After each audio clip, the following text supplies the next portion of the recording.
In this video I'm going to be looking at a Sega Saturn game.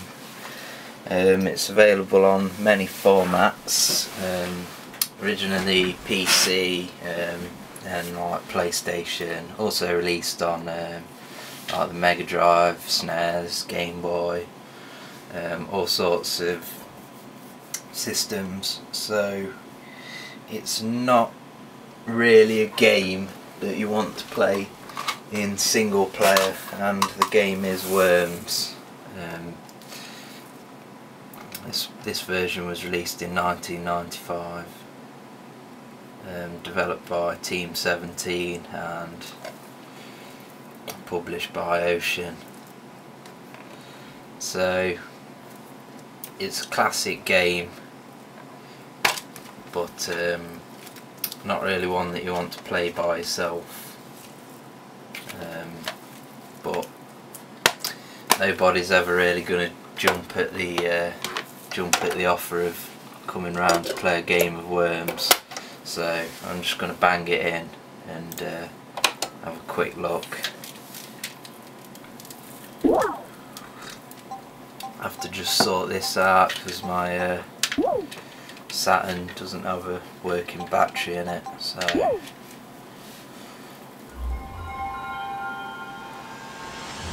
yeah, this, when I got my PlayStation first time round, this was one of the games that I got, the PlayStation version.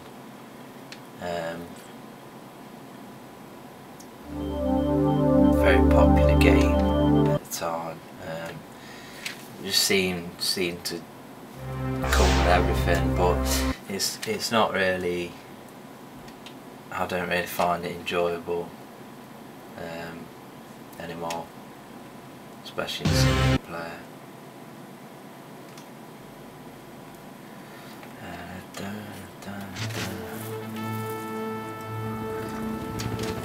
So it's basically a real-time strategy game. Differences with Worms. Differences with Worms that it's sort of like a side-scrolling real-time strategy game. Well, I say real-time, it's actually turn-based real-time. It's its own game.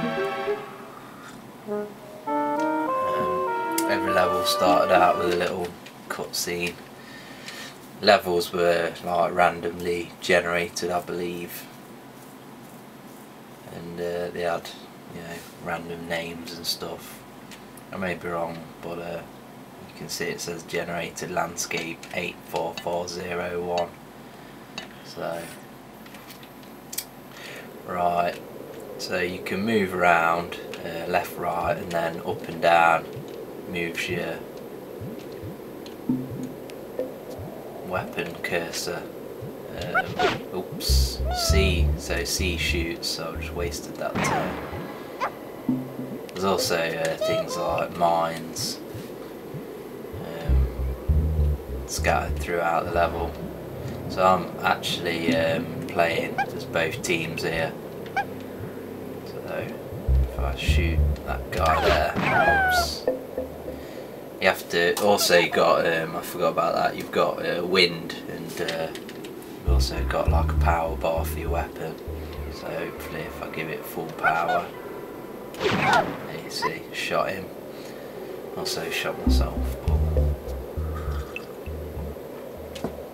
But yeah, it was a cool game to play multiplayer back in the day.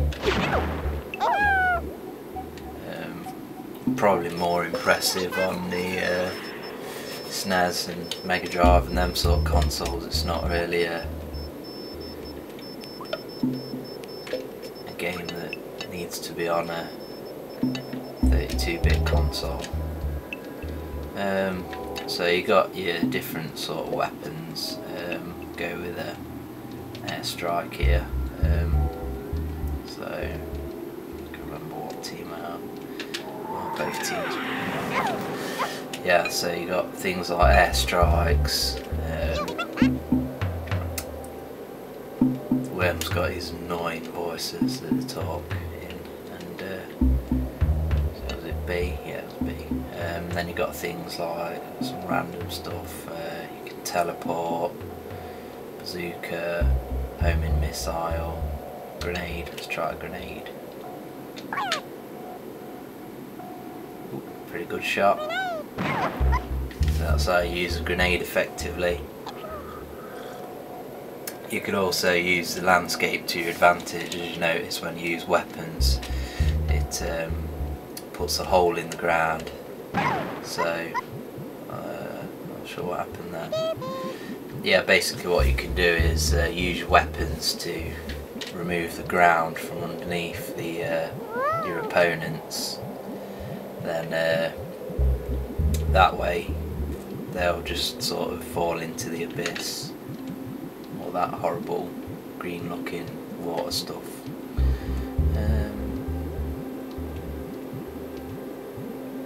Cluster bomb. Try cluster bomb. You're actually limited.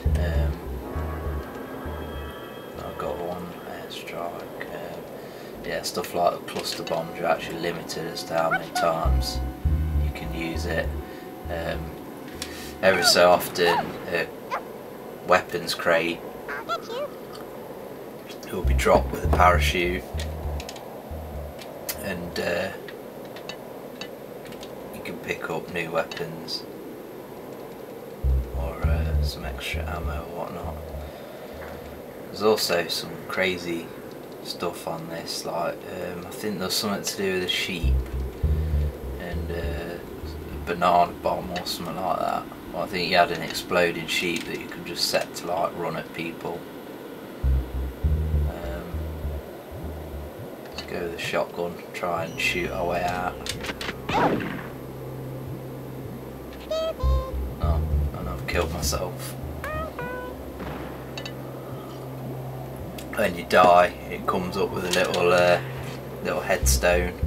So there we see a parachute drop some ammo. So let's try a teleport. Try and do a teleport and pick that ammo up. See if this works.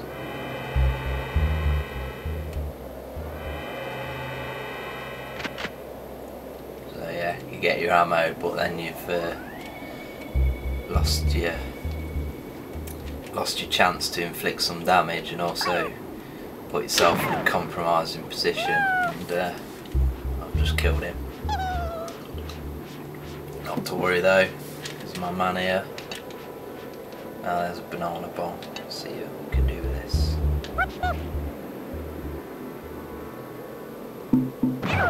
So that chucks bananas up, which is sort of like an extended range cluster bomb.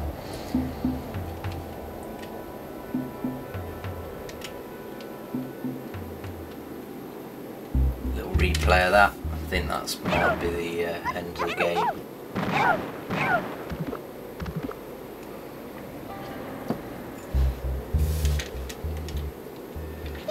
Chances are, if you're watching this, you'll have played this game, so I'm not really going to go into any more depth with it.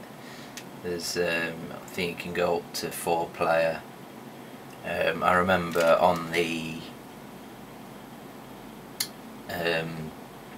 PlayStation version you actually had to swap controller. You couldn't plug 2 controllers in and have one team assigned to one controller, one to the other. You had to actually pass the controller over, which was pretty annoying at the time.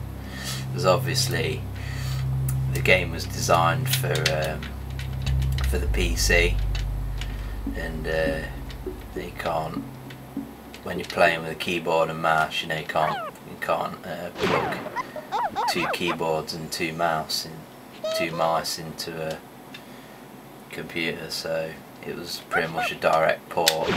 That's why you get a little mouse cursor when you're going through the menus and whatever. So see what I mean? You know, it's just a cursor like that. So team entry. You could change the names of the teams and whatever. Worm options. That's just like weapon, game, sort of things. Save. Worm ranking. That's like high score thing. And then you got credits.